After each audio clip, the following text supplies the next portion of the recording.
Voldemort's Horcruxes, 7 objects, each containing a fragment of his soul, are some of the most captivating ideas in the Harry Potter universe.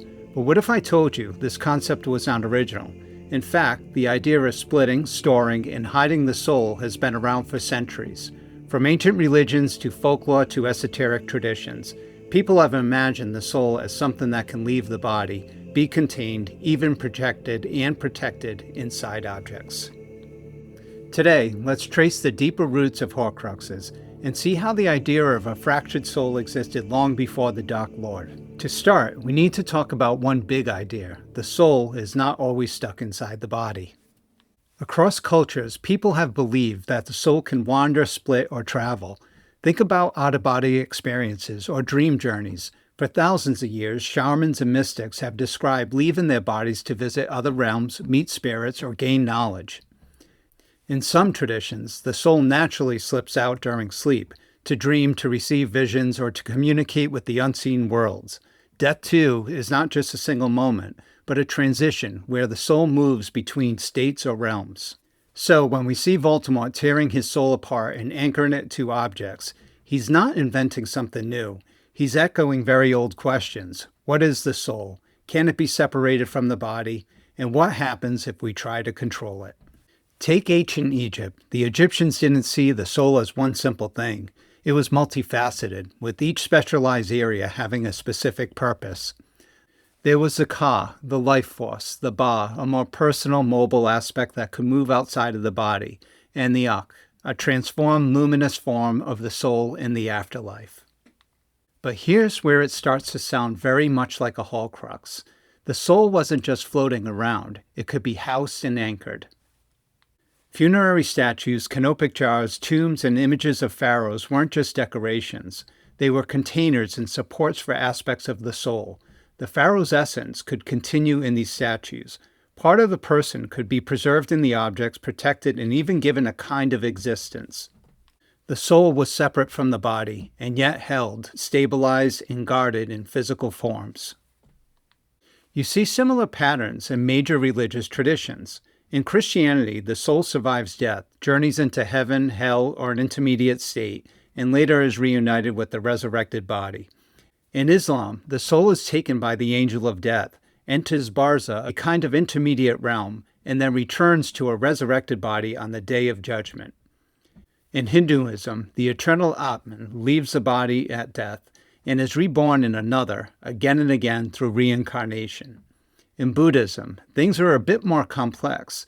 There's no permanent soul in the same sense, but there is a stream of consciousness that continues after death and takes on a new form.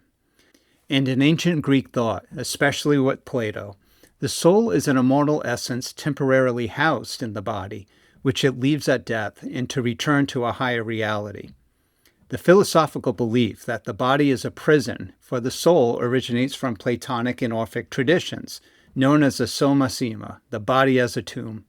This concept suggests that the physical body constrains the immortal soul, limiting its true potential and knowledge. Philosophers like Plato believe that death liberates the soul, freeing it from the physical constraints of the body and allowing it to return to a more pure and spiritual state of existence.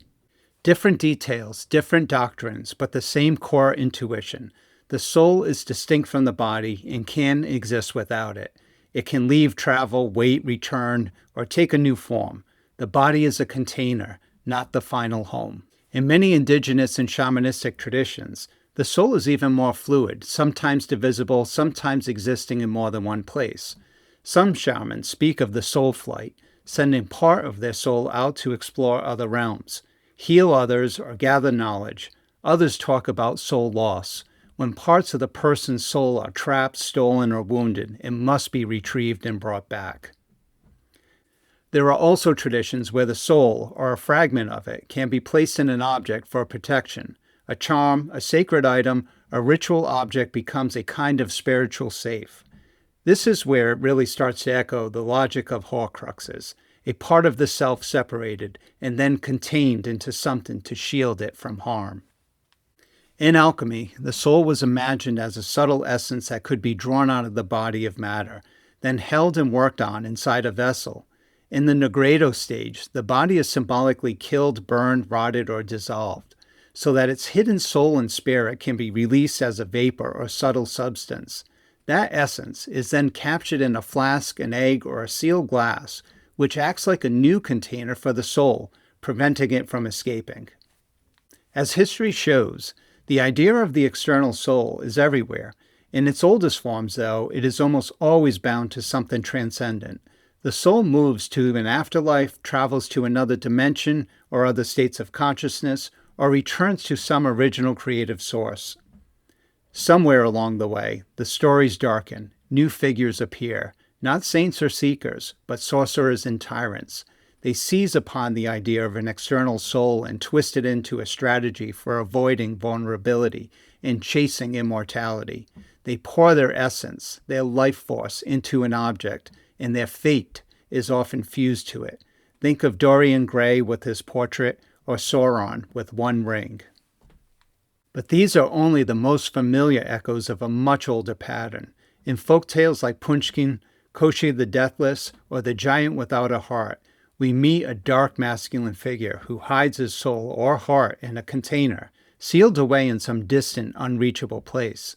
Sometimes that soul is buried in layers, an egg inside a duck, inside a hare, inside a chest, hidden beneath a tree, somewhat akin to a Russian doll. But in most of these fairy tales, the soul is not dispersed, but hidden in a single location. In these fairy tales, we do find something quite fascinating. Again and again, this dark figure imprisons a feminine presence, a princess, a maiden, a wife.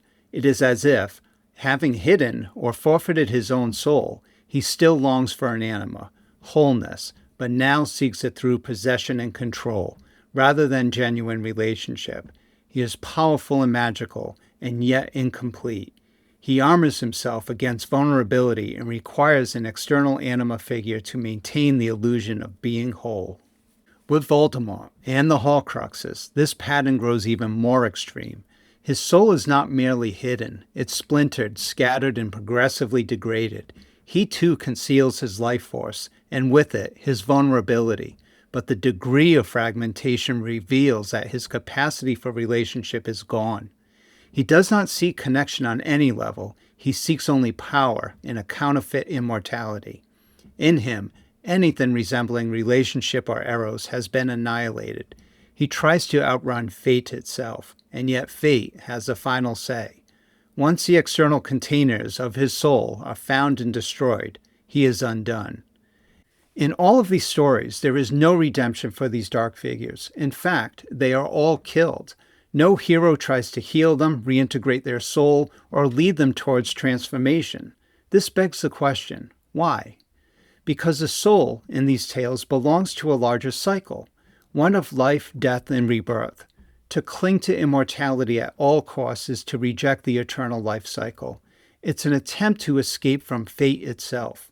The hero or heroine's task is not simply to defeat the villain, but to restore the larger archetypal role of fate and death. By doing so, the villain becomes part of a natural order of life. These figures may seem extreme, but they hold up an uncomfortable mirror. We too hide our vulnerabilities.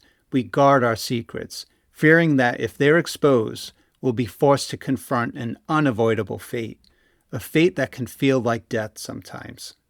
And yet, this act of fragmentation, this hiding of the soul, severs us from the real relationship with others, and more profoundly, from genuine integration and wholeness within ourselves. Thank you for watching. Please support the channel by subscribing or tapping the like button, or just leave a comment. Until next time, stay curious and treasure the fleeting moments.